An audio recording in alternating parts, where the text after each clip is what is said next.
Legler, he brought it on himself. I'm fully knowledgeable about that. Him putting out a tweet, supporting a film with anti-Semitic tropes and stuff like that was inexcusable. It was insensitive. It was juvenile. It was stupid.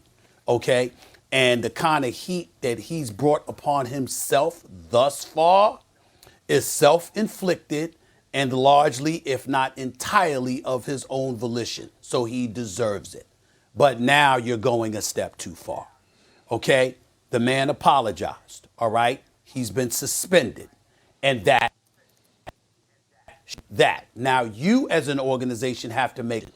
Do you want him on your team? Do you keep him on the rest of the year? Or you can elect to let him go while making him sit home and you have to pay him unless you trade him.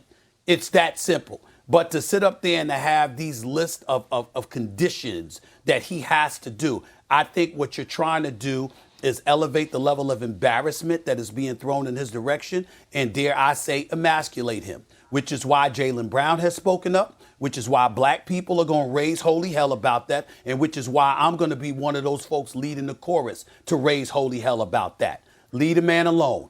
Keep him on the team or let him go. Suspend him, bring him back. But when you start talking about, well, he needs training and all of that, wait a minute now. The fact of the matter is he apologized. He acknowledged, albeit a bit too late as far as I'm concerned, he still apologized. Acknowledge that he's not anti-Semitic, okay, that he made a mistake in putting the film out there, okay. Of course, when the owner reaches out to you, you should respect this man that's paying you and reach back out to him. Of course, Joe Tsai should demand, we have to meet and have a conversation before I let you back on his team. That is reasonable. That is understandable. But to then try to articulate that he needs to go through sensitivity training and all of this other stuff, now you really digging it in. It's unnecessary. It's uncalled for. If the Anti-Defamation League wants to raise holy hell about that, and they want that, and they request that of Kyrie Irving, that's between them and Kyrie Irving. Last time I recall, Joe Tsai is not Jewish. Joe Tsai is an owner for the Brooklyn Nets. You want him on the team or you don't. But to sit there and highlight and articulate these processes that he must go through, it seems to be a bit pouring on. I don't appreciate it. I don't like it. It's a bit excessive. And that's what I wanted to say about it. Go ahead, Tim. Yeah, all right. Well, first, listen, there's a lot of layers to this story, right? So let's start with the Jaylen Brown comments. I completely agree with you, Stephen A. When you look at the list of things that the Nets are asking him to do, there is no question that they are trying to now really stick it to Kyrie and make sure that there are so many conditions to it that, like you said, you're basically asking him to completely capitulate to the organization, right? That's what they're asking him to do. And look, make no mistake about it, I expect there to be an appeal because that's their job, right? The NBPA represents the players. It's their client. It's no different than like a criminal defense attorney. You're going to defend your client. That's what the NBPA should do. In almost every case, they're going to appeal it. So that's nothing crazy. And some people are criticizing the NBPA for taking that stance. I don't. That's their client. That's who they represent. They're going to do everything they can to try to mitigate what the Nets are asking Kyrie Irving to do. Having said all of that, I think the only reason Kyrie Irving is in this position that they're asking so many things is because of his reaction to Joe Tsai. Joe Tsai is the top of the food chain in the organization, and I think if Kyrie Irving has a major problem in how he handled this, it's because he did not give that man the respect he deserves. If he had handled that in the beginning, I do not think the Nets would be asking all of these conditions of Kyrie Irving. So you point out he brought it on himself. We both agree on that. We both also agree on this is a little bit extensive, what they're asking him to do, but he could have avoided it if he had just communicated with the owner. That's the guy that cuts the checks. And Kyrie Irving, I think, does not want to be accountable to anybody. Sometimes when you have wealth, you've got notoriety, you've got fame, you think you're not accountable to anybody. Well, that's not the way it works when you are in an organization. There's a hierarchy there, and he has to answer to that man.